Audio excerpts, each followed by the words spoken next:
Hola a todos, en esta ocasión nos toca hablar sobre la granulomatosis con poliangiitis. Como siempre, les presento los puntos que vamos a abordar durante la siguiente plática.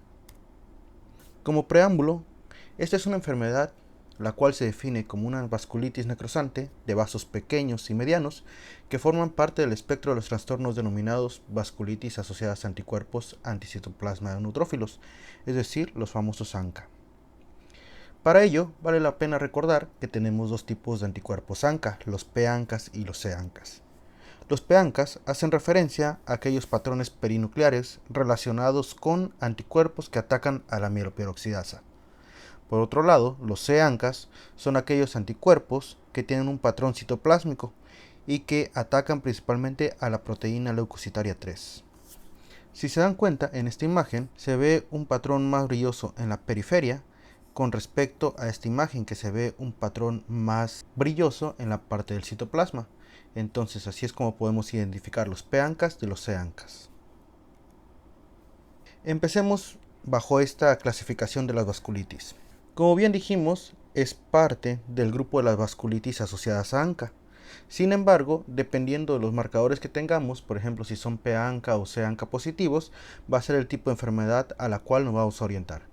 En este caso tenemos tres enfermedades bases: granulomatosis con poliangiitis, que es el tema del cual estamos abordando, o anteriormente llamada granulomatosis de Wegener. Por otro lado tenemos a la poliangiitis microscópica y por último tenemos a la granulomatosis eosinofílica con poliangiitis. Tiene un nombre bastante parecido a la granulomatosis de Wegener, pero en este caso estamos haciendo referencia al que antes se conocía como síndrome de Churg-Strauss.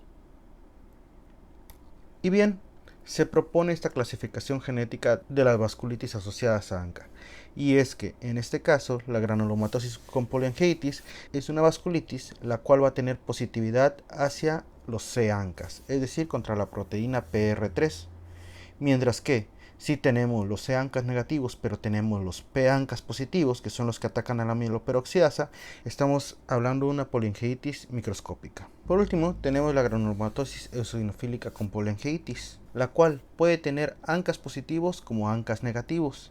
Muchos autores consideran que esto es un espectro diferente de enfermedades. Sin embargo, se siguen clasificando dentro de las mismas vasculitis asociadas a ANCA. Un cuadro comparativo para lograr identificar cada uno de los tres tipos de vasculitis asociadas a ANCAs es el siguiente. Por ejemplo, en la granulomatosis con poliangiitis, la incidencia va de 0.4 a 11.9 casos por millón. Es una incidencia muy similar con respecto a las otras enfermedades, por ejemplo una poliangiitis microscópica o bien una granulomatosis con poliangiitis eosinofílica. La edad de presentación también es muy similar. Para la granulomatosis con poliangiitis va de 45 a 65 años, para la poliangiitis microscópica de 55 a 75 años y para la granulomatosis con poliangiitis eosinofílica va de 38 a 54 años. La relación hombre a mujer es prácticamente la misma y aquí tenemos la parte con mayor evidencia en cuanto a las diferencias de estas vasculitis. La presencia de los ANCA. Si se dan cuenta, los ANCA-Cs, que son los que están relacionados con la proteína R3, están presentes en la granulomatosis con poliangiitis en un 65 al 75%. Del resto de las granulomatosis con poliangiitis, del 20 al 30% van a tener unos p-ANCAs positivos y solamente el 5% van a ser doble negativos. Es decir, es muy raro que esto suceda. La célula clave a la cual se ataca en este caso, pues obviamente son a los neutrófilos. Por otro lado, la poliangiitis microscópica, entendemos que del 20 al 30% van a tener unos c-ANCAs positivos, mientras que la mayor parte de la positividad van a estar frente a los p-ANCAs, es decir, frente a los anticuerpos que atacan a la mieloperoxidasa. También hay pacientes dobles negativos, pero solamente son de un 5 a un 10%. En este caso, esta enfermedad también se caracteriza por atacar al neutrófilo. Y por último, la granulomatosis con poliangiitis eosinofílica, como su nombre lo dice, ataca principalmente a los eosinófilos. En este caso, van a estar positivos para unos c-ANCAs menor al 5% de los casos, para los p-ANCAs van a estar positivos aproximadamente en un 30-40% y que los dos sean negativos van a estar en un 55 a un 65%. Es decir, la mayor parte de los casos no van a tener positividad frente a ningún tipo de anticuerpos antineutrófilos. Es por eso que muchos autores consideran a la granulomatosis con polyangiitis eosinofílica un espectro muy aparte de las vasculitis asociadas a ANCAs, porque pues en realidad no tienen ANCAs positivos. En cuanto a la tasa de recaída, la granulomatosis con polyangiitis suele tener una recaída superior si la comparamos con una polyangiitis microscópica y viceversa. Por otro lado, en la granulomatosis con polyangiitis eosinofílica la recaída es bastante frecuente.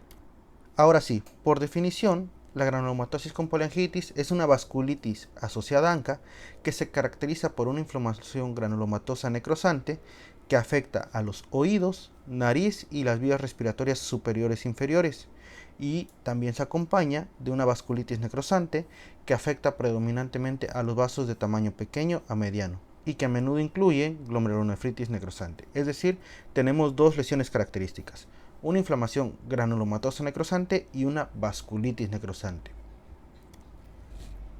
La incidencia a nivel mundial es muy variable. Si se dan cuenta, aquí tenemos de color azul la granulomatosis con polyangiitis y de color amarillo la polyangiitis microscópica.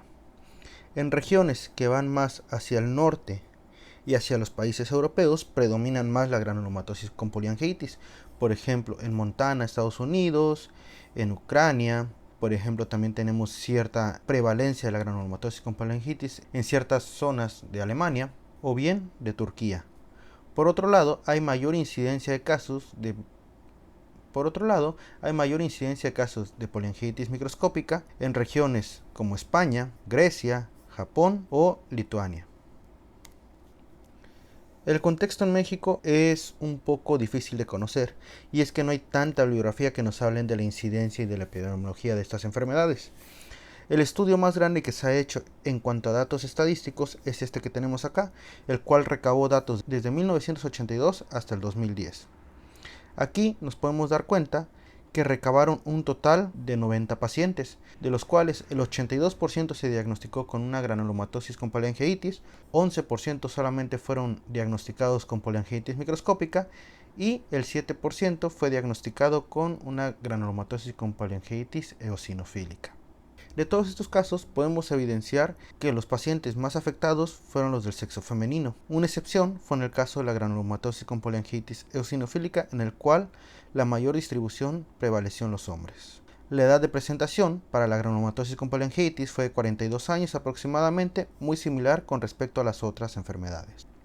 Los síntomas más comunes de presentación en estas enfermedades fue la disnea, la tos, la sinusitis, congestión nasal, rinorrea purulenta, estenosis supraglótica, ciertos grados de epistaxis, sibilancias, costras nasales, rinitis, disfonías, hemoptisis, estridor laringio, entre otras. Pero los que más predominaron fue la disnea, la tos, la sinusitis y la congestión nasal, asociado también a rinorrea purulenta y estenosis supraglótica, que este es como el principal temor que tienen todos de cuando se enfrentan a este tipo de enfermedades. Ahora bien, ¿cuál es la causa de que se desarrolle esta enfermedad? Tenemos múltiples etiologías. Dentro del espectro de asociaciones genéticas tenemos defectos de alfa-1 antitripsina. Si recuerdan, el déficit de alfa-1 antitripsina está asociada con la lastasa de neutrófilos, que en última instancia vamos a tener mayor reclutamiento de neutrófilos y está muy asociado también a enfermedades como la EPOC.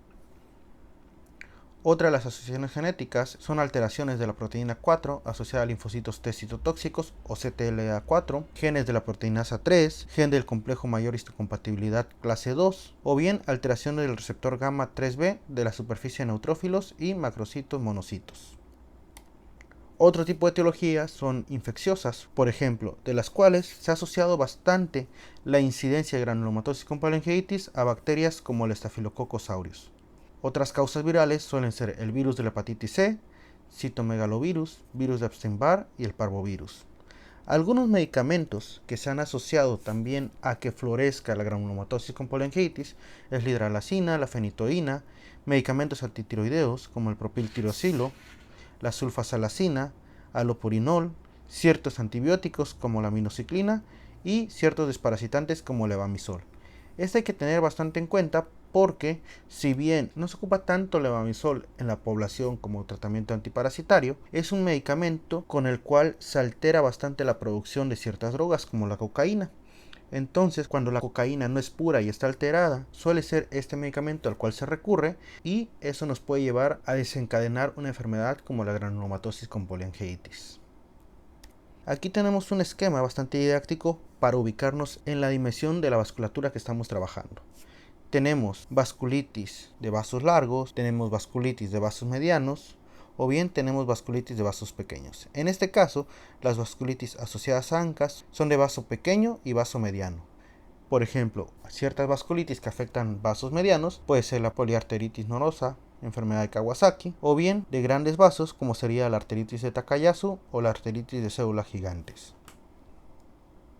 Los grandes puntos o pilares que se presentan en la fisiopatología son los siguientes. Vamos a tener cierta agregación ambiental que va a desencadenar todo este proceso de reconocimiento de neutrófilos. Puede ser una infección o bien ciertos autoantígenos.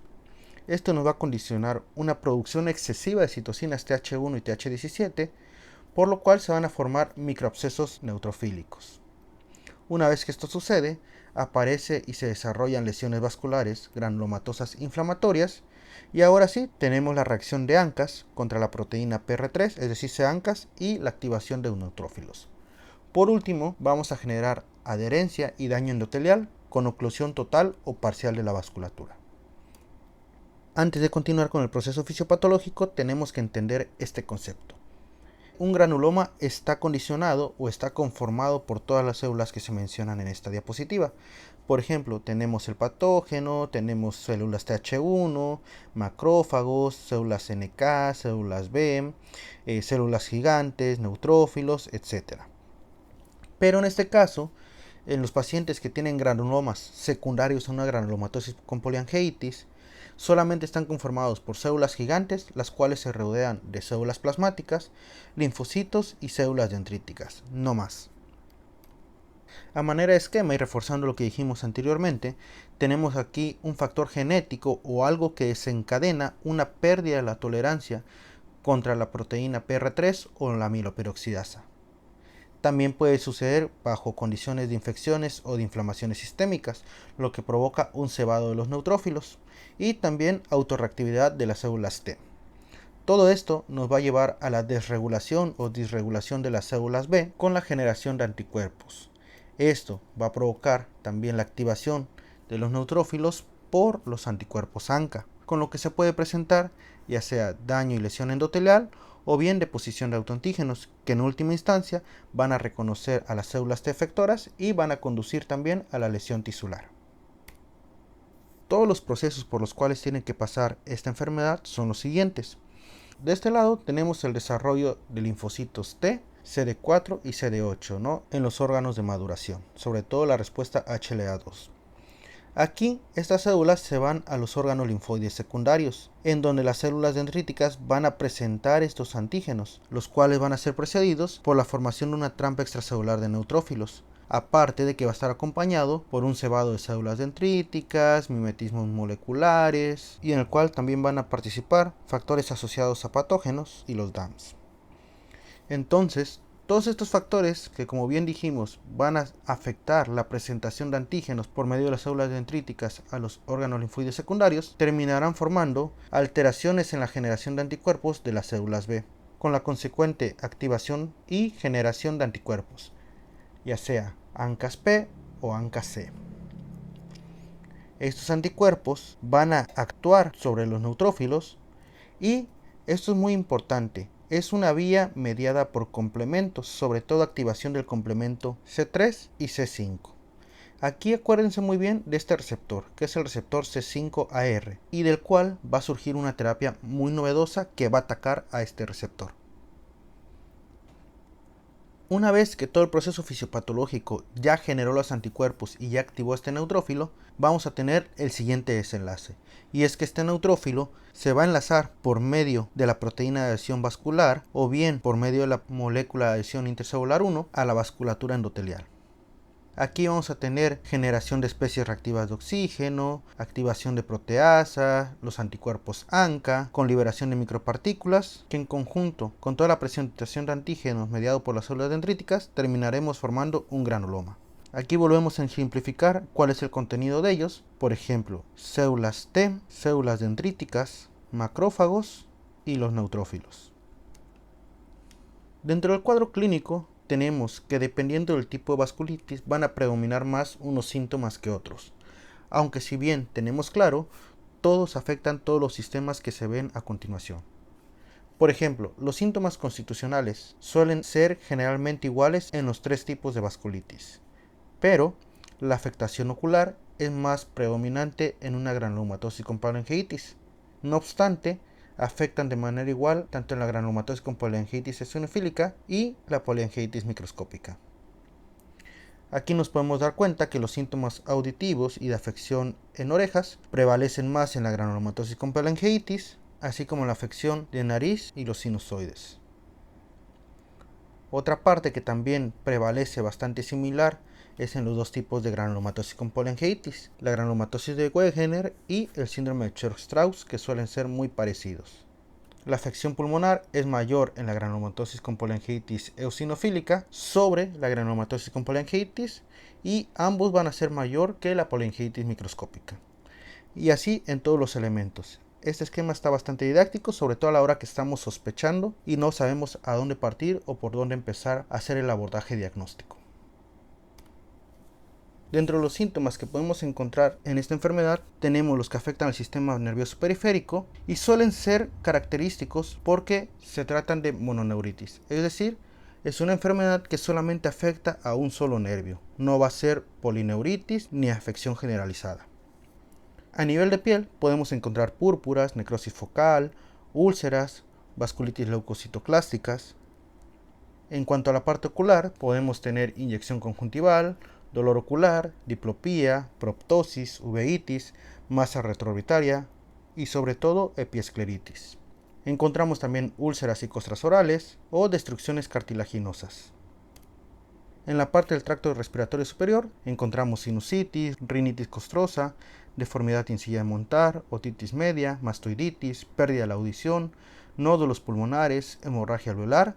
En cuanto al sistema renal solemos encontrar una glomerulonefritis y en cuanto a la parte sistémica pues suele ser síntomas generalizados como fiebre, malestar, pérdida de peso, poliartralgias y mialgias. La parte menos frecuente para la granulomatosis con polyangiitis es la afección cardíaca. Sin embargo, cuando se presenta suele ser lesiones o insuficiencias valvulares, pericarditis o arteritis coronaria. En esta imagen podemos evidenciar todo el espectro clínico más frecuente en los pacientes. Por ejemplo, perforación del tabique nasal. Recuerden que tenemos lesiones en los cartílagos, los cuales se generan por necrosis de los mismos. Tenemos la clásica nariz en silla de montar. Tenemos adelgazamiento escleral, estenosis subglótica, vasculitis necrosante cutánea y vasculitis leucocitoclástica. Volviendo a los síntomas, tenemos una variedad muy amplia que se presenta en los tres tipos de vasculitis. Sin embargo, en los cuales nos vamos a concentrar son en los siguientes. Dense cuenta aquí que los síntomas que más predominan bajo el contexto de una granulomatosis con polyangiitis son aquellos que afectan los oídos, la nariz o garganta. Por otro lado, aunque la afección renal es bastante común, suele ser más predominante en el contexto de una polyangiitis microscópica. El resto de sintomatología es bastante similar entre las enfermedades. Las mialgias tienen prácticamente la misma incidencia, las lesiones cutáneas, la pérdida de peso o la fatiga, en donde incluso los síntomas respiratorios son bastante similares en los tres espectros de la enfermedad. Aquí tenemos, por ejemplo, la evidencia de las lesiones que podemos encontrar a nivel pulmonar. Suelen caracterizarse por granulomas rodeados de histocitos en empalizada con células gigantes y necrosis central, necrosis por licuefacción o coagulación o angitis de arterias y venas. Encontramos también pérdidas del tabique nasal y en este caso podemos ver imágenes coronales de una tomografía en el cual se muestra la destrucción del tabique, los cornetes inferiores y el cornete medio derecho. Abajo evidenciamos una radiografía de tórax, la cual se compara con una tomografía encontrando una hemorragia pulmonar aguda o una imagen que se muestra con un patrón en vidrio de lustrado. Otras imágenes características de la pérdida de tabique nasal, de este patrón infiltrante característico de las enfermedades autoinmunes o bien hemorragia alveolar. En cuanto a la parte del diagnóstico, ya lo hemos estado repitiendo. Para hacer el abordaje de una granulomatosis con polyangiitis, nos vamos a dirigir más que nada frente a los ANCA-C. los cuales se observan en el 80 al 90% de la granulomatosis. Aquí volvemos a ejemplificar dónde atacan cada uno de los anticuerpos. Los ANCA-P atacan a la mieloperoxidasa, que están en las periferias, mientras que los ANCA-C atacan a los receptores de la proteína PR3. El gold estándar diagnóstico es por medio de una biopsia, y esta biopsia se puede realizar en cualquiera de los siguientes sistemas: riñón, pulmón, puede ser una biopsia de lesiones en la nariz, del oído, de garganta, en ojos, en piel o en músculo. La sensibilidad diagnóstica en cada uno de los siguientes sistemas es la que se muestra aquí en pantalla. Por ejemplo, una sensibilidad mayor al 99% podemos tener cuando hacemos una biopsia de riñón, el 90% en pulmón, o bien en piel el 90%, que son los tres sistemas que más predominan o que más sensibles son para esta enfermedad. El resto de las biopsias no son tan sensibles y tampoco específicas, y las lesiones que vamos a encontrar son las siguientes. Si hablamos de la biopsia renal, lo que solemos encontrar es una glomerulonefritis necrosante focal, inflamación intersticial, necrosis papilar renal, una glomerulonefritis granulomatosa o bien granulomas necrosantes. En este caso, tenemos la imagen de una glomerulonefritis de progresión rápida, la cual se viene caracterizando por la formación de medias lunas con necrosis fibrinoide y tinción inmunofluorescente negativa. Estos son los tres sistemas que mencionamos que tienen mejor sensibilidad, y las características, si bien ya no hay términos de patognomía, podemos decir que son las más características asociadas a esta enfermedad. Si hacemos biopsia de piel, lo más común o lo más sensible para el diagnóstico es encontrar una vasculitis leucocitoclástica, en el cual tenemos esta lesión, y si nos enfrentamos hasta esto, pues podemos decir que es una lesión no específica. También vamos a tener similitudes en cuanto a la histología, o bien mimetismos diagnósticos. Si nos enfocamos a la parte del pulmón, solemos encontrar inflamación granulomatosa. Y por último, si nos vamos a la parte del sistema renal, solemos encontrar una glomerulonefritis necrosante con semilunas. Aquí nos podemos dar cuenta ya de la parte necrosante que tenemos en el glomérulo, y haciendo comparación de un glomérulo normal con una glomerulosclerosis, una fibrosis intersticial o bien atrofia tubular. Una vez que tenemos el abordaje del paciente, los signos clínicos, la biopsia, los estudios de laboratorio, pasamos a hacer el diagnóstico. Y es que recientemente lo que es la EULAR y el Colegio Americano de Reumatología han cambiado los criterios, y ya no son criterios de diagnóstico, más que nada son criterios de clasificación. Y es la importancia porque no son estrictamente criterios diagnósticos, ya que si el médico tiene la certeza o la sospecha muy alta que el paciente está cursando con esta enfermedad, aunque no cumpla estos criterios, puede empezar un abordaje diagnóstico, pero son más que nada puntos de recomendación que, cuando tienen un puntaje mayor a 5, presentan una sensibilidad del 92.5% y una especificidad del 93.8%. Vamos a hacer una comparación de los criterios postulados en 1990 por el Colegio Americano de Reumatología. Anteriormente te pedían inflamación nasal u oral, nódulos, infiltrados o cavidades por radiografía, micromatoria o cilindros, y al tener 4 puntos o más teníamos una sensibilidad de 85% y una especificidad del 99.7%.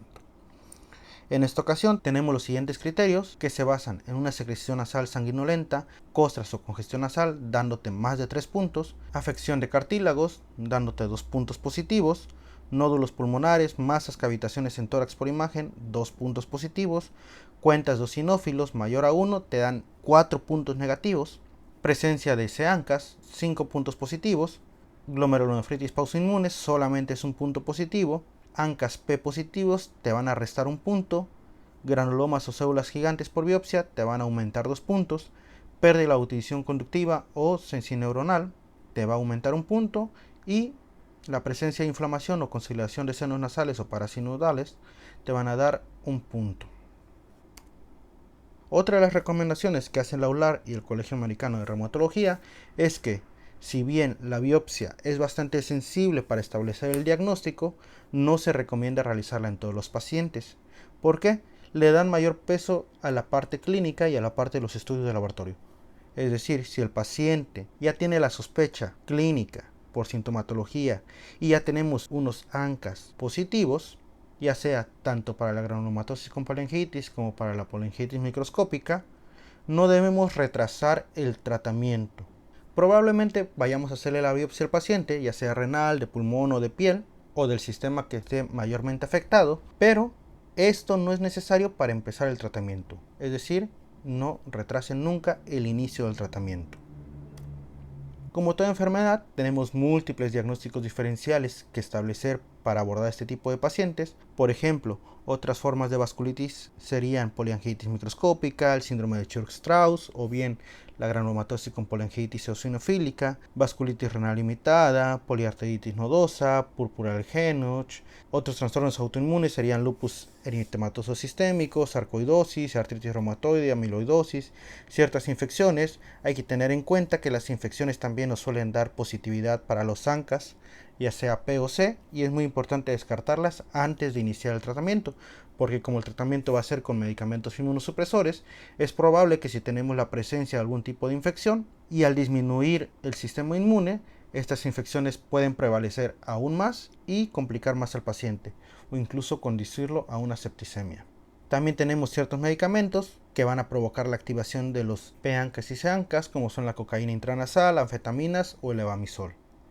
Ciertas neoplasias malignas también van a tener que descartarse para establecer el diagnóstico, como es la granulomatosis linfoide, linfomas, enfermedad de Castleman o carcinomatosis, o todas aquellas que provoquen una hemorragia alveolar pulmonar idiopática.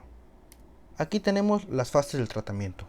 Se dividen en tres grandes pilares: la inducción, que suele tardar de 3 a 6 meses, el mantenimiento, que va después de los 6 meses de iniciado el tratamiento hasta los 24 a 48 meses, casi 2 años prácticamente, y la finalización del tratamiento.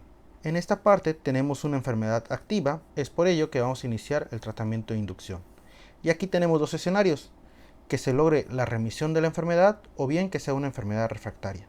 Una vez que tenemos la remisión de la enfermedad, vamos a cambiar el tratamiento a una fase de mantenimiento, la cual también puede conducir a una reactivación de la enfermedad o bien una remisión completa con la consecuente suspensión de los medicamentos.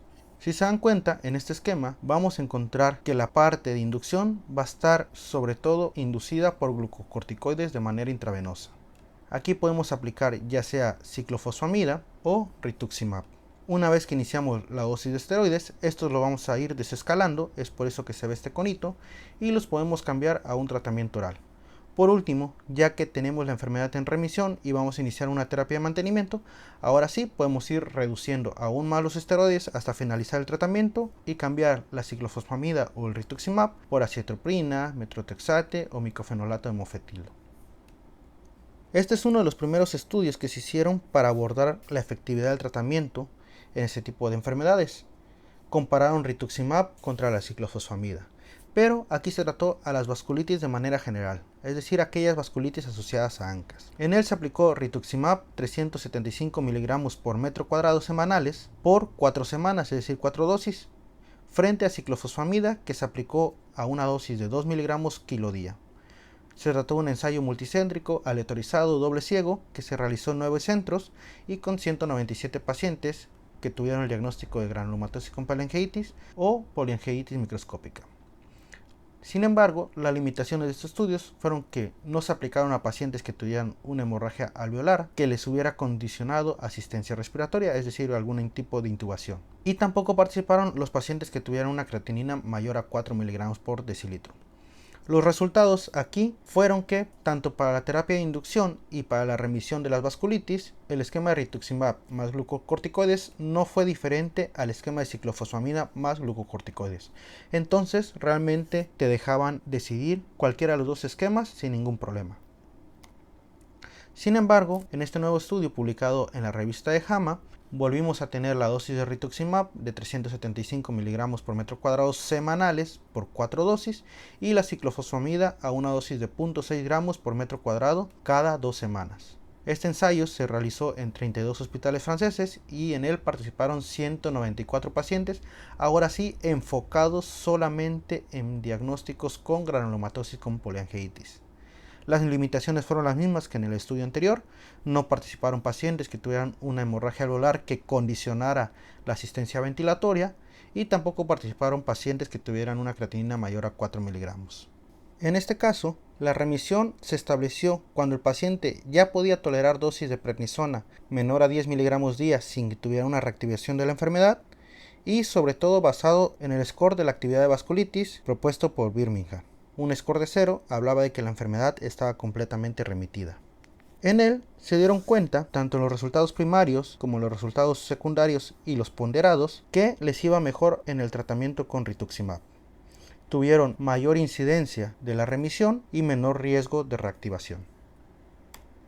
Es por ello que a partir de ahí las guías de la ULAR y del Colegio Americano de Reumatología proponen al rituximab como terapia de primera elección en cualquier tipo de escenarios, ya sea para la reactivación de la enfermedad o para la inducción de primera ocasión. Y más que nada, esto es asociado a glucocorticoides. Las dosis de glucocorticoides son las siguientes. Esto fue establecido por medio de otro estudio, el cual se menciona acá, y en el cual se estableció que en aquellos pacientes que pesaban menos de 50 kilos, la primera semana se daba 50 miligramos, sobre todo de prednisolona, que fue el medicamento ideal. Aquellos que pesaban de 50 a 75 se les daba 60 miligramos, y en aquellos que pesaban mayor a 75 kilos se les daba 75 miligramos. Una vez que se iniciaban, cada semana se iban reduciendo las dosis y los esquemas se presentan a continuación para irse desescalando.